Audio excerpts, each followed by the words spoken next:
Hello! So I wanted to spend a little bit of time in this video just doing a couple more examples to refresh your memory or solidify in your brain what you need to do to find the inverse of a function, because that's what we're going to focus on today, and that's what you'll focus on in your activity today.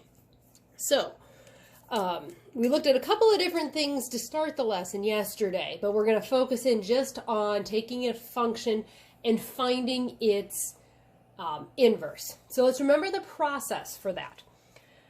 The first thing is, remember, we take our f of x and we turn it into y. Then we swap x and y. Step 3, we solve for y. And then 4, y becomes f inverse of x. We're going to do that each time here. I've got 6 examples, and these will be similar to the types of problems that you'll see in the activity today. So let's just run ourselves through this process. If you want, pause the video, solve, check and see how you did. So here we go. First one, example 1, f of x equals 6x. First thing, y equals 6x. F of x out, y in. Second, swap x and y. X equals 6y. Solve for y. Divide both sides by 6. So we have x over 6 equals y. Last step, y becomes f inverse of x. And then we swap the order and have it f inverse of x is first, and it equals x over 6. Okay, example 2, 5x plus 25. First thing, make it y equals 5x plus 25. Next, swap x and y. X equals 5y plus 25. Solve for y. Subtract 25. X minus 25 equals 5y. Divide both sides by 5. And while I don't particularly care if you leave it this way, in the activity today, keep simplifying a little bit, okay? So we're going to simplify and we're going to say 1/5 x minus 5 equals y.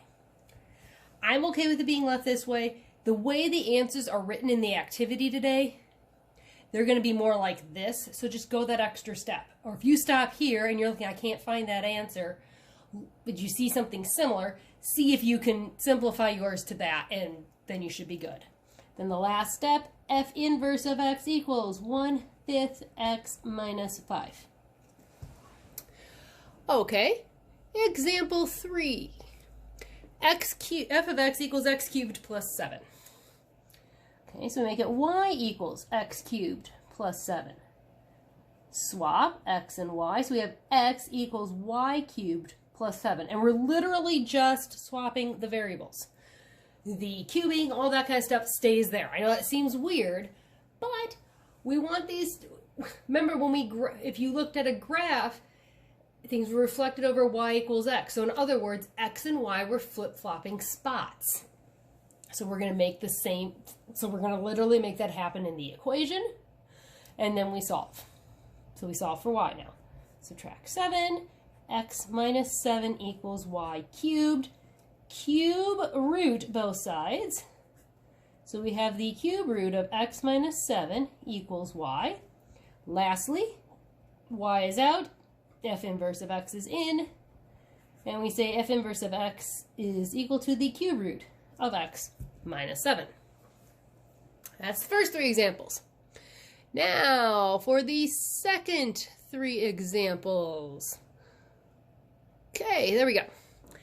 F of x equals the quantity x minus 2 quantity cubed. I'm going to scoot this over just a little. Excuse the black lines.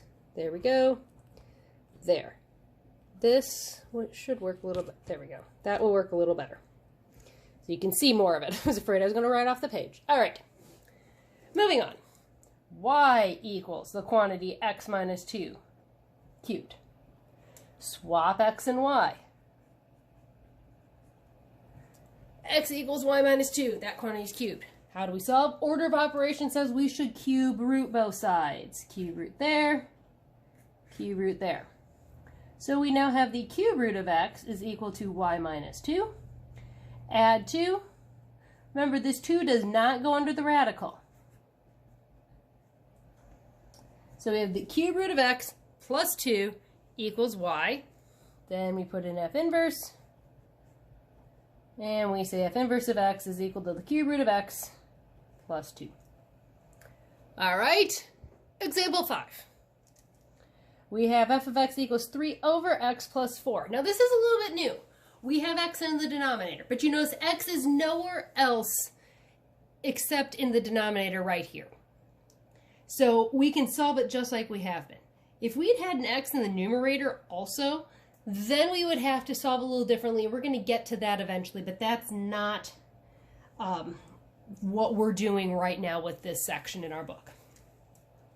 So just as an FYI, y equals 3 over x plus 4. Swap them. X equals 3 over y plus 4. Okay. Subtract 4. X minus 4 equals 3 over y. Well, y is in the denominator. May as well multiply both sides by y. Now, you might say, oh, I should distribute it. Don't distribute. That's not going to help us at this point. So, we've got y now out of the denominator. But we need to move x minus 4 over to the other side. Move it as a whole unit, okay? So we'll have y times x minus 4 equals 3. Divide both sides by x minus 4. Move that as a whole unit. And we can do that because of the multiplication that happened between the y and the quantity x minus 4. So now we have y equals 3 over x minus 4. Take out the y, put in the f inverse. F inverse of x is equal to x minus 4. So as long as you have just one x in the denominator, you're okay.